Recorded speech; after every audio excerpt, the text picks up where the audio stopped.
All right, as always, appreciate you guys' time, taking the time to cover our team and be here, and fired up for the opportunity we have at hand, man. And first and foremost, always for me, man, thank you, Jesus, for another day of life, an opportunity to coach these guys, just an opportunity to be where we're at.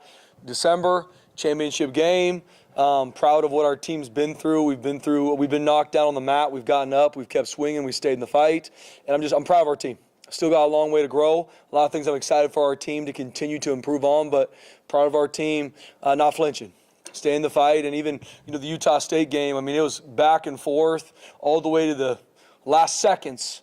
And down in the fourth quarter, had two big fourth down stops. We had a fumble. There's just some good back and forth, but we never kept swinging. We never got out of the fight, and I'm proud of our team finding a way to win that football game and fired up for the opportunity to play in this championship game.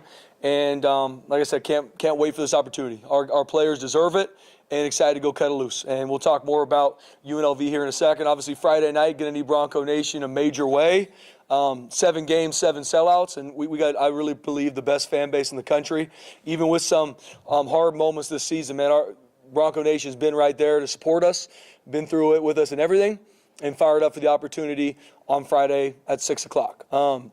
In regards to any injury updates, Maddox Madsen practiced today, so he feels good. He's ready to roll, so he'll be our starting quarterback on Friday. Max will be ready to roll as well, but Maddox will be the starter. Other than that, there's some guys that are banged up, some guys that kind of maybe missed practice today. I'll have better update of that when we have our media time on Wednesday, but right now that's the big one. In regards to UNLV, got a ton of respect for Coach Mullen and what he's done. He's the only team in our conference to have 10 wins, and they've gotten better week in and week out. You see, they're a team on the rise. They've only lost 2 games this season. They're on the rise. They're playing really good football on both sides of the ball, and their players are making big-time plays. Calandria, their starting quarterback, he's arguably playing better than almost anybody in our entire conference. That's offense or defense. Everything runs through him. He does a phenomenal job. Their running back, number 9, is probably one of the best running backs in our conference, too. Their offensive line works really well together. They pick their shots down the field, and they really find a way to attack you formationally. And we know we got our work cut out for us defensively. Their defense has really done a good job, man. They've continued to tighten it up. They've got a really good secondary that make it really tough. Any sort of pass game. They're one of the top third down defenses as well. They take the football away from you. And their front 7 has done a good job stopping the run. They give you a lot of different looks. They're 4 down front, and their linebackers. Their linebacker number 8 is probably playing better than most linebackers in our conference. Their edge rusher, number 1, he's a really good player. Like I said, their secondary is playing really well together. So they're rolling. They're creating turnovers. They're playing really, really hard on defense, and that shows. That shows in how they've played. They play one of the top offenses in our conference in Hawaii and played them really, really tough, and obviously had a big-time win at home against them. So they're playing really well defensively. Special teams-wise, they got really good returners that are going to pick their shots, and we know they're going to find times to be aggressive, and they've done a good job making sure they're winning the hidden yardage, not the team they're playing. So when you look at their team, Dan Mullen's obviously done a phenomenal job this season, has for a lot of years. I'm not shocked that they're a 10-win team, and they're in the Mountain West Conference Championship. So huge opportunity for us. Proud of our team to be in the situation we are, and we got to have a really good week of prep to be able to go cut it loose and play our best football on Friday night. A debate, Maddox versus Max, or with how Max has played, or if with Maddox being healthy, was it pretty much a slam dunk? Yeah, good question, BJ. We went into it, and I met with both of them and said, hey, if Maddox is – and last week it was close. Maddox just wasn't ready. Max did a great job on Friday against Utah State. So proud of him. But Maddox is our starting quarterback, and if Maddox is healthy, Maddox is going to be rolling. I see it, no different with other positions. Will we continue to pour into Max? And am I very proud of Max? Absolutely. But Maddox is our starting quarterback, and he's healthy, and he practiced today, so he's going to be our starter. How did he practice today? What were your thoughts from what you saw? I thought he practiced good. I thought he was on time. I thought he did a good job leading our offense, and I thought as a whole we had a good practice today. UNLV, obviously you guys have played them a ton of late. This is the 5th time in the last 2 calendar years. Yeah. Just what now, the final time for a while, the championship game, 3rd year in a row, just obviously some familiarity there now. Just what's your thoughts on the way it worked out again? Yeah, we win the game against Utah State. I didn't get into computer rankings and any of that prior to the game. Our sole focus was finishing the season strong and playing our best against a Utah State team. After it kind of went into it a little bit, saw where we were ranked, even with some of the private numbers prior to the game, and so felt really confident going into Saturday that we'd be in the championship. Didn't know if we'd be at home, didn't know if we'd be on the road, but felt really confident that we'd be in it. and being able to play UNLV, who's, like I said, the only team in our conference with 10 wins. Every year is a new year. Obviously, this is Dan Mullen's first year. We played them once before. They're playing really, really good football. So I don't look too much into the past or the future. What I do know is we're in a championship game. We're playing, arguably one of the best teams on the West Coast right now, and they're playing at a high level, and we got to work it out for us. Even though you were confident going into Saturday, what was Saturday and the early morning of Sunday like, just knowing everything was out of your hands? Yeah, we went into Saturday. I mean, it was really like a Sunday. We didn't know who we'd be playing. So we, as a staff, we came in, focused on the Utah State game. What are some things we got to improve on? There was a lot on film that we had to grow in. Fundamentals, techniques, some schematic stuff that we need to look at just to focus on us. Then our players came in, did a med check to see who's banged up, who might be out, who can practice. And that's really what we did. Because we didn't know kind of who we'd be playing. I didn't want to waste our time. It's been a long season, so I wanted our staff to, after we got done with our work, get home, see their families. And then we showed up early on Sunday and got the call from Coots at 8:30, said we'd be hosting UNLV at home, and went to work. When you look at UNLV, this was mentioned 5 times in basically a little more than 2 years. Yeah. What makes Mullen's teams different than Odom's teams, and then what do you think this team does best? Yeah, good question. I mean, they're different teams, and that's how it is with the head coach. There's obviously a lot of new players on UNLV's team that are doing a great job, quarterback being probably one of the biggest additions. And Dan Mullen, I mean, being an offensive guy, I mean, they are on the attack. I mean, I got a lot of respect for what they do offensively. As a team, they play really, really hard. They play together, right, in all 3 phases. Like, they know what they got to do offensively, defensively, special teams to win. I think the world of Coach Odom, too, at his time at UNLV. But this is a new team this season on UNLV. And like I said, there's not a lot of teams in the country that got 10 wins. And my hat's off to UNLV. They absolutely have earned and deserved that. So this year, and they're on the rise, right? New team, new head coach, new staff. They're playing their best football right now, week 13. Now it's our goal to make sure we play our best. I was walking into the facility today, and Quentin Brown was in front of me, Jaden Mickey was in front of me, and it just kind of hit me like, how excited are you for some of these guys that haven't experienced a championship on the blue to get a chance to see what we all lived through last year? Yeah, Jay, it's awesome. I mean, at Boise State, this isn't because I'm the head coach. This is inbred and what this place is about. You come to Boise State to play in championship games. I mean, that's why you come here. Obviously, nothing's given, everything's earned. But being able to work our tails off to get back to the championship game, especially with a lot of our new players, either freshmen or some transfers that haven't played a championship game, haven't won a championship game, it's an exciting moment. That's really what, my message to our guys on Sunday was just, hey, guys, at the end of the day, I mean, I wanted to use it as a teachable moment, too. There were moments this season that, honestly, people counted you out. People counted you out. We weren't good enough. I'm not good enough, all these things. And we had to we had to block out the outside noise and just stay in the fight, get up off the mat, keep swinging, focus on us, love on each other, not assuming anything in the future, just being where our feet are. And I'm proud of our team doing that, stacking a win, and then absolutely fired up for our team to be in the championship game. Staying in the fight. There was a little sequence of plays there in the fourth quarter where Bowen Phelps was involved in them, and he got kind of caught moving laterally while Bryson Barnes was moving vertically, and no question. took the brunt. Let's hit the freight train. But 2 plays later, he comes back and probably makes a touchdown saving tackle, and then 2 plays after that, he makes a tackle that sets up 4th and 2. Like, I don't know how his resiliency in that little moment probably could have let his feelings get hurt or something like that, but he came back and played 2 monster plays for you guys that ultimately probably was the difference if you look at it. Yeah, Bowen Phelps is a really good football player. Every day after practice, we have GPSs to track their output and their workload, and Bowen Phelps is, if he's not the highest workload, he's close to. Him and Ty Benefield are usually fighting for it every single day. I mean, he plays this game relentless. So even in a game where there's maybe a bad play or a play he didn't play as well, he's always on to the next play. We talk a lot about not reacting, responding. And Bo does that. I mean, he's a team-first guy. He starts on 2 special teams and plays his absolute tail off.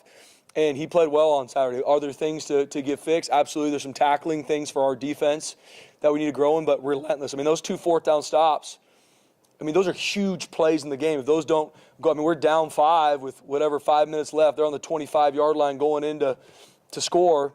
Those are huge plays. I mean, however it goes, right? the fumble we had was a huge play, right? Anytime those takeaways and those critical moments happen, but Bowen Phelps played relentless. And I think as a team, a lot to improve on, a lot of mistakes we made, coaching, player, like there's a lot of things we have to grow in from the Utah State game. But I am proud of how hard our guys played and the physicality they brought and staying in the fight, which are foundational to playing at Boise State. And there have been times this year where that wasn't us. And we've had to grow it. We've had to double down on it. Our players have bought in, and I'm proud of the leadership on this team and where we're heading. Cam Bates had, I think, 7 targets, 1 catch. Chris Marshall had 6 targets and no catches. A couple drops in there. Just what are you seeing, I guess, from Chris in particular? We're just talking about so much potential, but it seems like the drops and some things have really kind of shown up, last week and the season, really. Yeah, BJ, we got to make our plays. And especially those 2 in particular on Saturday. I mean, didn't play their best. I'm very, very proud of them not going in the dumps and being more frustrated about the plays they didn't make and then not putting energy to their team. Both of them were great teammates, focused on helping the team, making blocks. But we got to make our plays. We got to make our catches, and we're continuing to work on it because both those guys are absolutely able to do it. And so we doubled down on some things even today at practice, and just pour into the confidence, making sure, hey, what you do in practice, you're going to do in the game. I thought they both had a really good practice today. We even got some extra work after practice because we got to make our plays, got to make our catches, and both of them are very capable, and I really believe that they're going to be better. In particular, I mean, at practice, it doesn't seem like he ever drops the ball. Yeah. What do you see in some of those drops in the games? Well, I think it's just sometimes it can be performance anxiety, and it's one of those things with Chris, with Cam, could be a defensive player in regards to tackling, like. My goal is to make sure practice is heightened to where you go out to practice, you have to perform. So when you get to the game, it's another day. It's ready for us to cut it loose. And so we got to make sure we continue to crank up practice because both those guys have been practicing really hard, right? Our whole team has. But does that mean our whole team goes out on Saturday or Friday and executes the same way in practice? No. Performance anxiety, who we're going against, right? You're going against really good teams. We're going to play against a really good UNLV team that's very, very talented, right? Their quarterback, Calandra, is going to make plays. So I think about our receivers. We got to make sure that we make our plays in practice. We got to continue to have our confidence because I know and I have the utmost trust in both those young men and our receivers as a whole, tight ends as a whole, to make those catches. We need to do it more consistently. We talk about Ty pretty much week in and week out, phenomenal player. Obviously. As we should, yep. Yeah, he said after the game that the first thing he was going to do is go watch the plays where he made mistakes so that teams like last year, Penn State, couldn't use it against him. How much have you seen him just grow on the leadership and like mentally? Yeah, Ty Benefield's relentless. I mean, he's not only one of our best football players, but how he preps, how he practices, how he trains. He's relentless. He's never satisfied. If he has a bunch of tackles, never satisfied. That's what makes him elite. Yes, he has a great skill set, long, athletic, physical. But what makes Ty Benefield elite is he's relentless with his prep, relentless to be the best safety and the best team in the country. You watch him on special teams, relentless. That's who he is. That's why, Ty Benefield's going to be playing this game for a long time because of who he is and his mental makeup. That Matt Wagner's a pretty good football player. What did you think of what he did after the catch on Friday? Not going to be denied. You talk about a guy, I think, especially our tight ends, we are going to be a team that runs the football, establishes the run game, and our tight ends are heavily involved in that, having to make the dirty blocks, the tough blocks, and seeing Wags have those, 3 big plays, but especially the touchdown where he broke multiple tackles, stretched for the touchdown. And then I tell people, watch our entire offense when he scored. They're losing their mind because of how much they love Wags, because of the teammate he is, who he is. And in those moments, he was not going to be denied. He's a team-first guy, and Matt Wagner's not only a really good tight end for us, he's going to be one of the better tight ends we've ever had here. Following up on tight ends, it seems like the last couple of weeks their numbers have gone up as far as targets and catches. Is that by design? Is it because kind of as the reads go that they're open? Yeah, but we first off, it's pass game, what we do. There's some designs, right? They're design screens, design throws, but sometimes too it's what we are getting from a defense. And proud of Cut being able to find those throws. There were some design plays for our tight ends. But then sometimes in the pass game, it's just what coverages we're getting and what the read dictates for the throw. And I'm proud of Max and how he was able to find those guys. And I'm proud of Matt Lauder and Matt Wagner executing in those moments. I thought Chase Penry had one of the better games he's had as a Bronco. I mean, we had 24 third downs on Friday. I haven't been in a game where we've had that many third downs. Now, we won, I think, 13 of those, which if you're anywhere on offense in that 50% range, I mean, you're going to be one of the top 10 third down offense in the country. We can't be in third down that much, right? We got to be more efficient on first and second down. But Max Cutforth played really well. I mean, over 300 yards passing. Our protection's much improved. And so I'm really proud of that. On the flip side, defensively, we gave up 13 explosive plays, which is way too much. Right? It's going to be really hard to win a game giving up 13 explosives. But they were one of 10 on third down. We won 90% of them. So some of those key stats you look at, the biggest thing I'm proud of, though, is how hard our guys played and not flinching. We all know like the noise around Max a couple weeks ago, and today he's named the Mountain West Offensive Player of the Week. Like, how does that happen? How cool is that story, I guess? So proud of Max Cutforth. I mean, a guy that came in a rough moment, went through the Fresno State game where as a team we didn't play our best. And usually when a team doesn't play their best, the immediate feedback is right at the head coach, probably second to the quarterback. And that's just what it is in college football. But he just kept getting better. We go down to play San Diego State and weren't on the attack as much as we should have. That's on us as coaches, right? In the weather, all those things. But Max kept getting better. He wasn't worried about what people were saying. He wasn't worried about me, or I can. It was him being himself, him growing, him taking command of the offense, and then seeing him go out and what he did against Colorado State, what he did against Utah State. I can't be more proud of Max Cutforth. I mean, Max Cutforth's future here is very, very bright, and I'm proud of him. What does Maddox Madsen provide, I guess, Friday night that you've missed the last couple of games when he's been out in terms of whether it's leadership or intangibles, or just what are you getting back, I guess, Friday? Yeah, BJ, I mean, Maddox healthy, right? That's what the biggest thing, and that was my conversation with both of them. Like, if Maddox Madsen is healthy and we can get out all of Maddox, he's our guy. He's our starter. Why is he our starter? There's a lot of things that come into that, right? Leadership, decision-making, making the throws when we need them, the leadership on the field, playmaking ability. Does Max have those two? Absolutely. Maddox right now is just shown to do it more in games. And Maddox is our starting quarterback. I have not wavered on that, but I am very, very proud of Max. Absolutely proud of him. But Maddox is our starting quarterback. We just, with guys dropping balls and injuries and suspensions, and just what can you say, like, he's really stood up these last few weeks and went, this is my time to shine and take a role in this offense. I am similar to what we're talking about, Max Cutforth, how proud I am of him. I am so proud of Chase Penry.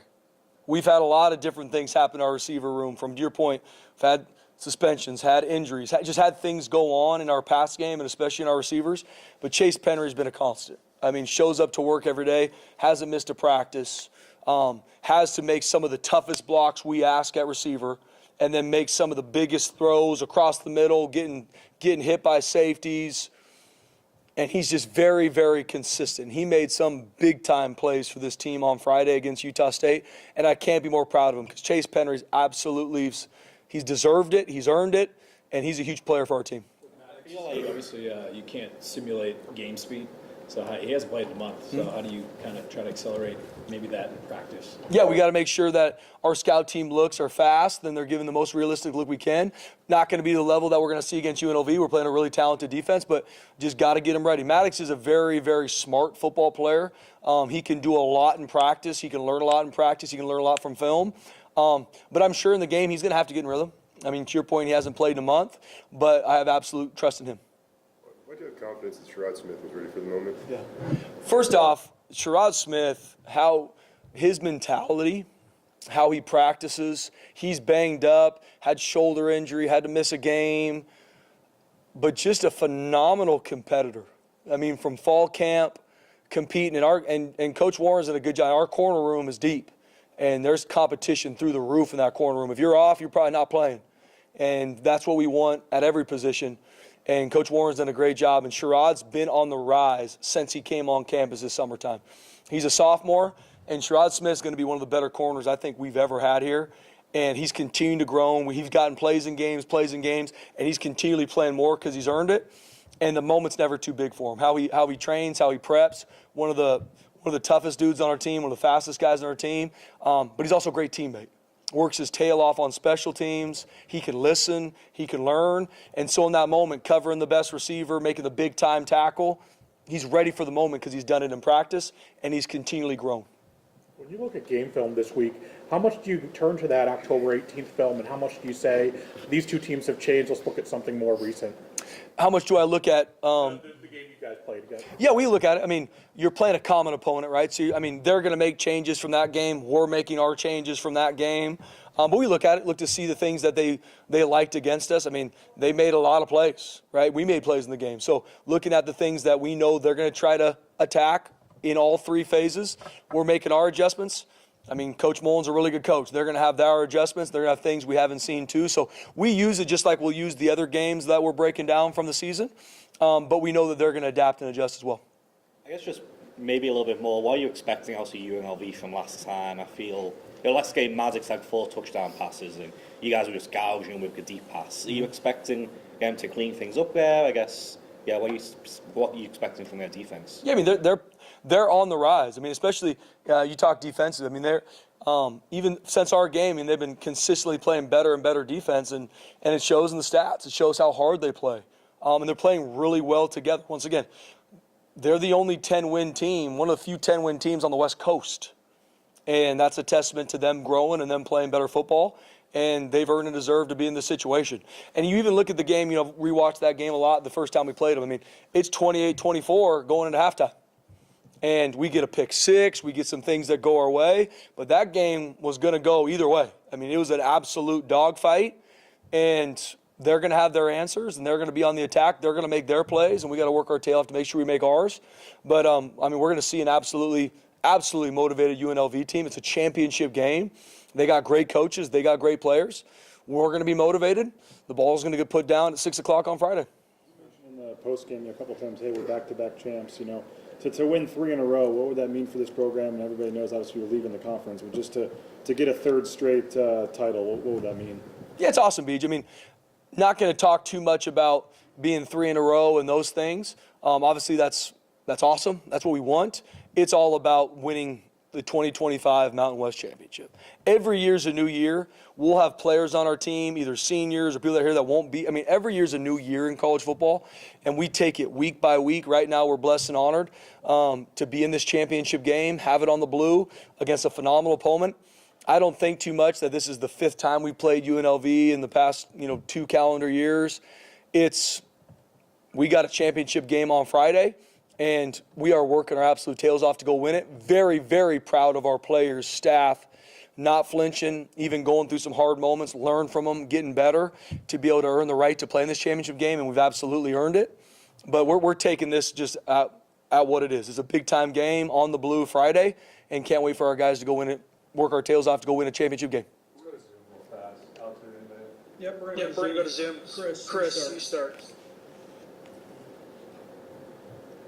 Hey, Coach, I was wondering, this is Chris down in Vegas at KLAS. I was kind of 2 questions. You kind of answered a little bit before, but that second half, earlier in the season against UNLV, it seemed like it kind of turned into a perfect storm for you guys. Was that probably your second best half of football you played when you played the Rebels there? Because you absolutely destroyed them in that second half. And then the second question I have kind of is just, does this game have a little more meaning in the sense of this might be the last time these two schools play for a long, long time because of the conferences splitting up and so forth? Does it have a little extra juice to this game at all just because of that? And I appreciate your answers. Yeah, Chris, I think in the second half we played some really good football. Some things went our way, right? Football's that way where a ball rolls a certain way, a turnover. Like I said, we had a pick six. We had some things that went our way, and so ended up winning the game. But that game was an absolute dogfight and battle. And we've had to learn and grow because we have not played our best in second halves this season. That's honestly been a big point of emphasis even since the UNLV game. So, yeah, we did some good things in the second half to find a way to win. Obviously, it was really close coming into the third quarter. But we know that UNLV is going to make their adjustments, and we know they're going to be ready to rock. Really well coached, great football team. In regards to more juice because we're not going to maybe play each other for a long time, I don't think so. I mean, at the end of the day, this is a championship game. I told our team today, if you need to be motivated to go play on Friday night, you don't belong playing football. I mean, this is a championship game. There's 18 teams playing in a championship game. There's 135 FBS teams. If you need motivation to play in a Mountain West championship game on Friday in front of the nation, this probably is not for you. So I'm not focusing on, well, this is the last time we're going to play UNLV in a long time. We're talking about how we're going to play an elite football team in a championship game on Friday. Thank you, Coach. Thanks, Chris. Paloma, go for it. Okay. Hi, Coach. 2 questions of UNLV's players. Want to start with Anthony Calandria first, his efficiency, his playmaking ability, and also you know a thing or two about running backs. What sticks out to you on tape about Jet Thomas? Yeah, I mean, I'll tell you one thing. I mean, Calandria is playing, better than almost anybody in our entire conference. I mean, everything runs through him. I mean, run game, pass game. And shoot, you might have everything covered, but he's not. And he's going to get out, and that is going to be explosive. And what I love about him, too, he's tough. I mean, he'll take hits. He'll get up. He's got a smile on his face. I think the team rolls around him, right? I'm not in the locker room, but I assume he's a huge leader on that team, which is awesome. And I got a ton of respect for Calandria. Like I said, there's not a lot of teams on the West Coast, or not a lot of players on the West Coast playing better than him. And then Thomas, running back number 9, I mean, when I think about him, I think about explosive. I mean, if you're wrong and you don't got the fit, it's not going to be a 10, 15-yard gain. It's probably going to the house because he's got that kind of speed. He also can make you miss in the hole. He's an absolute problem in the pass game, too, if he gets out. And so he's one of the top running backs in our conference, and he's earned that. He's been that way for a while now. I mean, he was a problem last year for us. He's been a problem this year, and I know he's going to be ready to rock. Last one for me, you mentioned Maddox's leadership, just getting ready for this game. What have you seen from him the past few weeks, staying mentally prepared? What have you seen in the facility from him? Yeah, this is hard. When you're a football player and the game gets taken from you by injury, it's hard to stay locked in and continue to lead when you're not in the fire with your teammates. But I'm proud of Maddox. I'm proud how he's handled it. I'm proud how he's handled the disappointment of not being able to be out there and help his team. But he's done a great job. He's brought great juice. He's done a great job with Max and in the quarterback room with our offense, even on the sideline. I mean, he's brought great energy. And that's who he is. He's a football guy. He's a competitor. The moment's never too big for him. And that's why he's such a huge leader for our team. Thank you. Thanks, Paul. Alex, we'll go to you now. Hi, Coach. Alex Eshelman with KTNV Channel 13. Hopefully you can hear me there. Okay, sorry, I was on mute there for my end for a second. What has allowed you guys to overcome the obstacles that you have this year to get back to this place? What's unique about this year's team? Yeah, good question. I think just our leadership in our team. I mean, you go through moments. I mean, we were left for dead 3 weeks ago where everyone's like, man, they lost 2 games in a row. That hasn't happened, all these things. And our team just continued to link arms. And we don't control the past. We don't control the future. We control what we do right now. And we just went to work. That's what we know of Boise State. And we just know blue-collar work ethic. We went to work and continue to grow, trying to put players in the right spots. And then we just went out to practice and work. And so it's a testament to our leaders, testament to our coaches.